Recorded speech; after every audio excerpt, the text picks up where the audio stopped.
Hello and welcome to the next session of the day.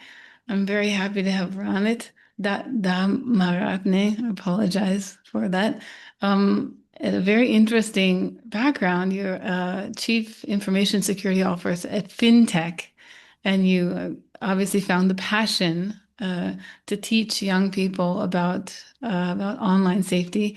So I'm really looking forward to hearing more about that and what your approach is because it's a very interesting, needed topic around the world. Thank you. Yes. Thanks, Angeline. Hope my slides are visible.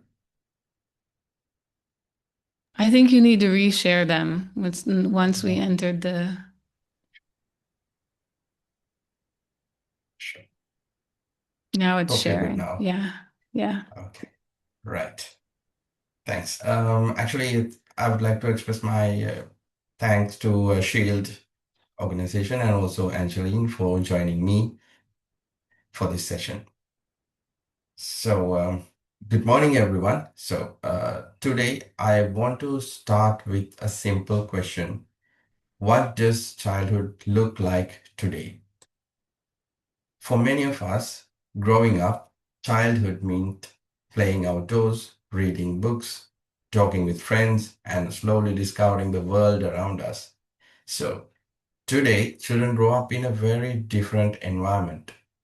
Their playground is not just a physical space, it is also a digital ecosystem. They learn through YouTube tutorials, they communicate through messaging platforms, they play games connected to global networks, they explore knowledge through search engines and increasingly through AI systems. Technology has become deeply embedded in their everyday lives. And this brings us to a critical question. Are children simply using technology, or are they growing up inside it?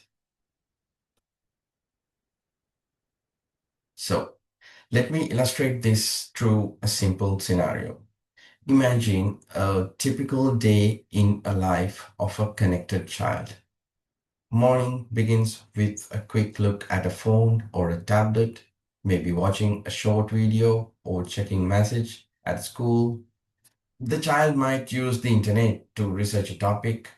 Perhaps they even use an AI tool to help with homework. In the afternoon, they connect with friends through online games.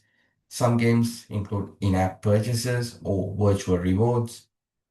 In the morning, in the evening, they scroll through social media or watch online videos. And late night, many children continue using the device long after bedtime. At each point of this digital journey, there are opportunities, but there are also risks.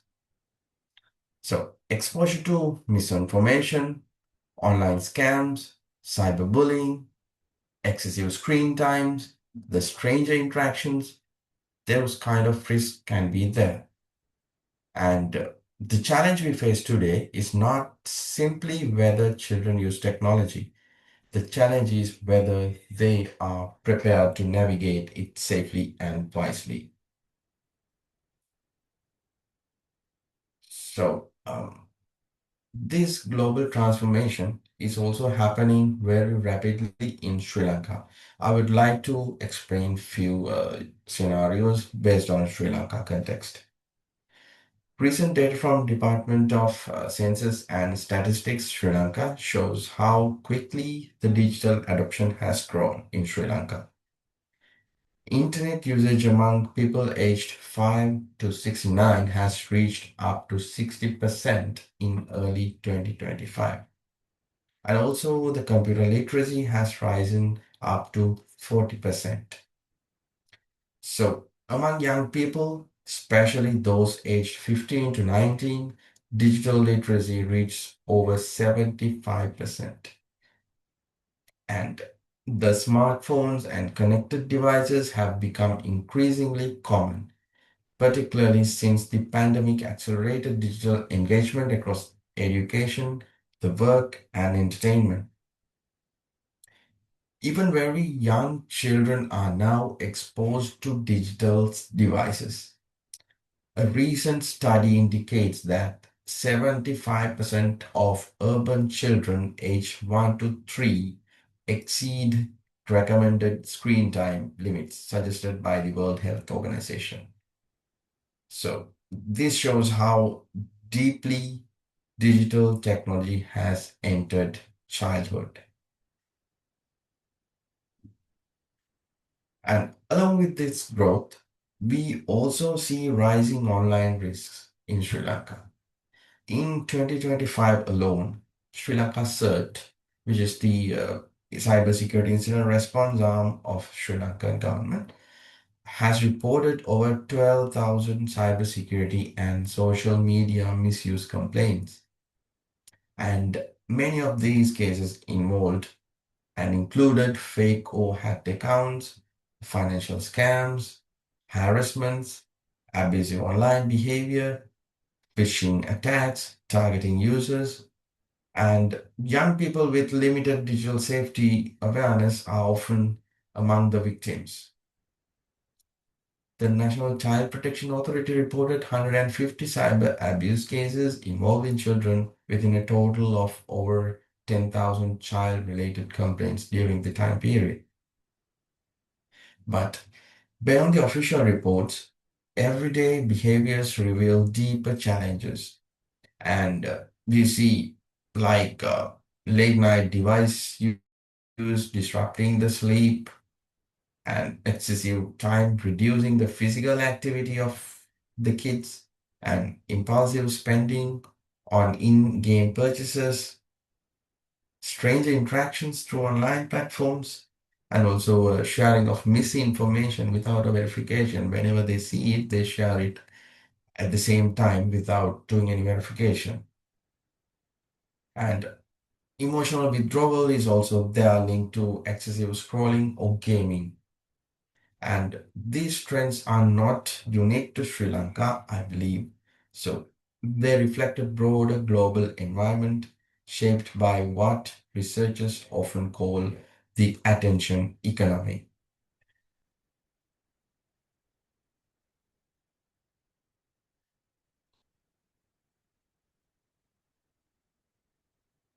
And the modern digital platforms are carefully designed to capture and hold attention. So the notifications, endless scrolling, algorithm recommendations, this is actually affecting adults and also the kids because they are also using the digital devices now. All of these systems are engineered to keep users engaged for as long as possible.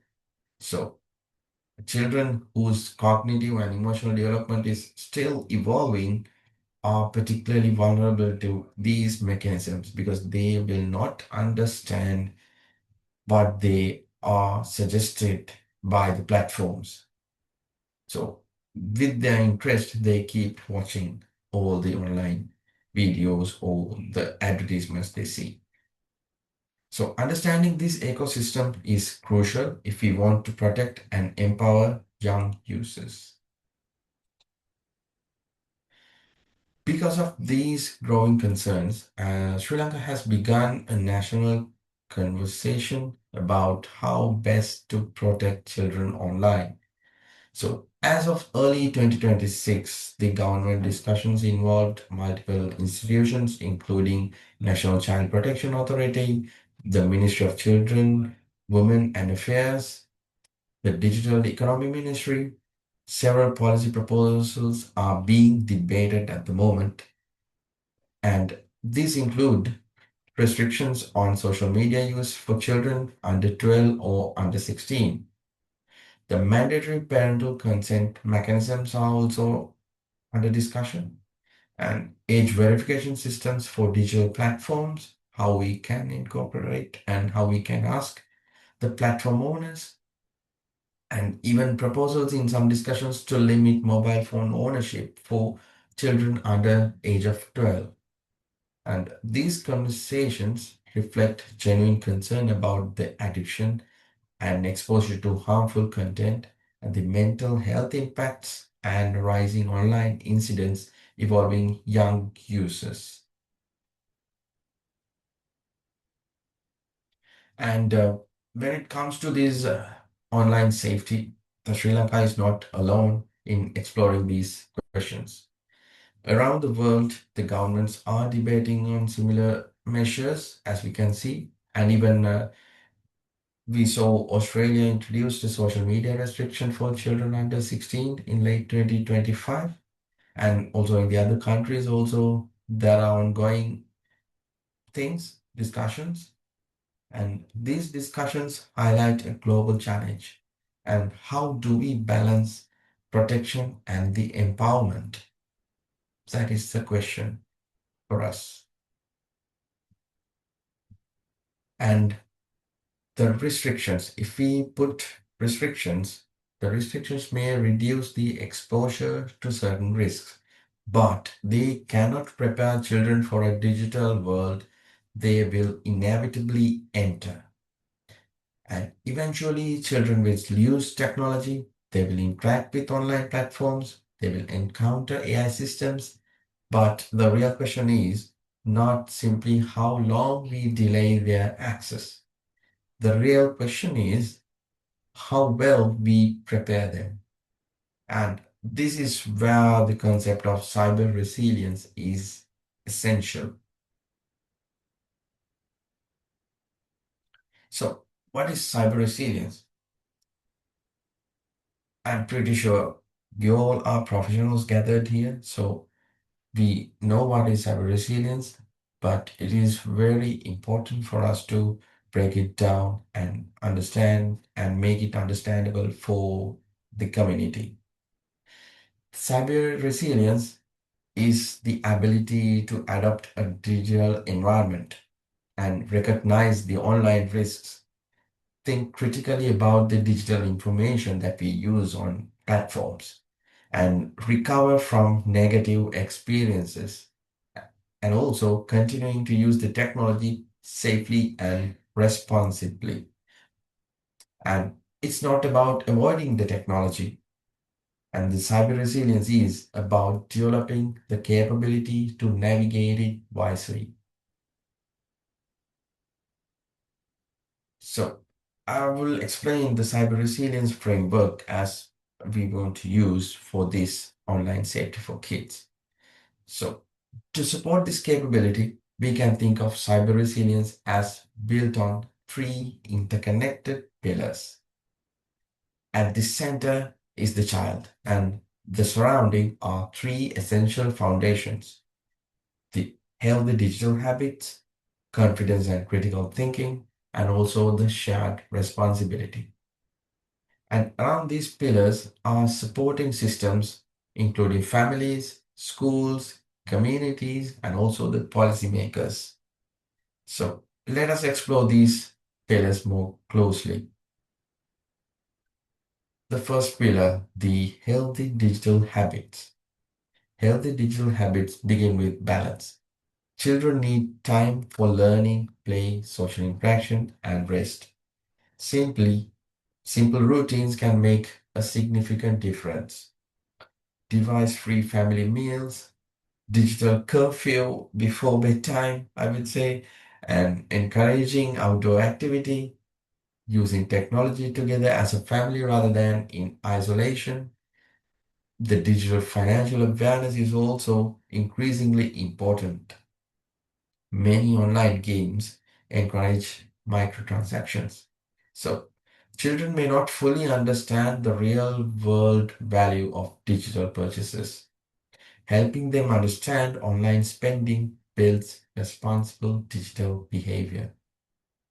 So, as pillar two, I see the confidence and critical thinking. The second pillar focuses on the developing confidence rather than the fear. Children should feel comfortable discussing online experience with the parents or the adults, and they should know how to recognize scams, the phishing attempts, or suspicious messages.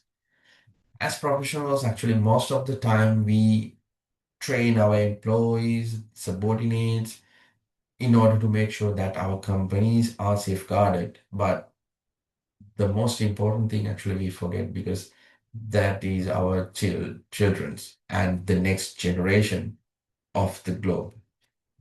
And most importantly, the children, they need critical thinking skills. So one of the most important skill today is learning to pause and ask questions. Who created this content? Is it trustworthy? Can it be verified? Is it manipulated? So this is particularly important in the age of artificial intelligence, because these days we see almost videos almost like real. So the digital environment children face today is very different from the internet many adults like us grew up with. So previously, the online information mostly came from the websites or search results. But today, the children increasingly interact with AI systems that generate information directly. So the AI assistants can write essays, summarize topics, answer questions, and even create images or videos, like I said. But this creates a powerful learning opportunity, but it also introduces new risks. AI systems can produce incorrect information also, and they can reflect biases presenting in training and data. And they can generate convincing but false content. And children must therefore learn not only how to use AI, but how to question it. And also, the other thing is the misinformation challenge. And the false or information, misleading information that spreads rapidly online, sometimes intentionally or sometimes unintentionally by the children. Children and young people often share information quickly without verifying its accuracy. So, teaching them simple verification habit can make a major difference. First, before sharing, check the source, compare multiple sources, and ask whether the content could be manipulated. These habits build long-term digital resilience. And the third pillar I mentioned is the shared responsibility. And this recognizes that cyber resilience cannot be built by children alone, and it requires collaboration across the society. And parents play a vital role through open conversations and guidance. The schools can integrate digital citizenship and critical thinking into education. Communities can support awareness programs and safe digital spaces. The governments can develop policies that balance protection with empowerment. And the technology companies also have a responsibility to design safer platforms. When these groups work together, children are better equipped to navigate digital environments. So, as I mentioned, the cyber resilience is not only about the safety, it's about the well-being. The late night device usage can disrupt sleep patterns. Excessive screen time can reduce the physical activity, and constant online engagement may affect attention and emotional balance. So, encouraging healthy routines helps children maintain both physical and mental well-being. And technology should support health development, not undermine it. Those days when we were kids, actually, our parents were asking us, don't play all the time outside house, come here and do some studies. You need to study your books. And I think now and also in the future, we might have to ask our kids, go out and play. Stop using your social media, all this one. Have fun with your friends outside. So that's the thing. And we are raising the first generation of children who will grow up with artificial intelligence as a normal part of their daily life. These children will collaborate with AI systems in education, work, and creativity. To thrive in this environment, they will need new skills, critical thinking, creativity, ethical awareness, the ability to work alongside intelligent systems. Preparing children for this future is one of the most important responsibilities we share. And while discussions about technology often to focus on risks, it is important to remember the tremendous opportunities digital tools provide. The children today can access global knowledge. They can learn coding, design, and creative skills online. They can collaborate with peers across cultures. They can use AI to explore ideas and build solutions. The digital world is not the enemy. The real challenge is the unpreparedness. So, when children are supported with the right skills and guidance, technology becomes a powerful tool for growth and innovation. And also, I would like to say, on the internet actually I saw a meme. It's a very common one, which says, "I want AI to do my laundry and make me free to do my creative writing, do the painting, and also to write a poem." So that's something we have to think. And at this point, I invite everyone here to reflect on a simple question. Are we primarily trying to protect children from technology, or are we preparing them to use technology responsibly? The answer may shape the digital future of the next generation. So, what can we do starting today? Parents can create open conversations about online experiences. Schools can integrate digital citizenship and cyber awareness into learning. Communities can support programs that promote digital well-being. Policymakers can develop balanced regulations that protect children while supporting digital literacy. Each of us has a role to play. And let me end with this thought. The goal is not to raise children who fear technology. The goal is to raise children who understand it, question it, and use it responsibly. Cyber resilience is not just a cybersecurity concept, it is a life skill for the digital age. And by working together, we can help ensure that children grow not only as digital users, but as confident, responsible, and resilient digital citizens. So, thank you. And I would like to open the floor for questions.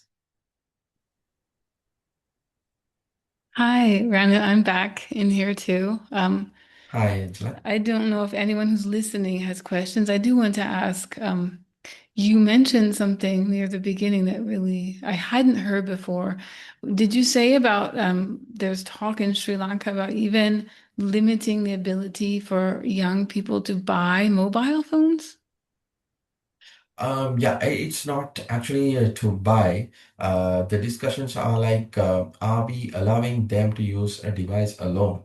So if they Mm. are below the age of 12, that must be purely governed by an adult. So since they don't have that understanding capability of these impact, I mean, let's say they can't understand if I post a picture of myself onto the social media, what will happen in 10 or 15 years, because a child's identity is something very pure and not misused.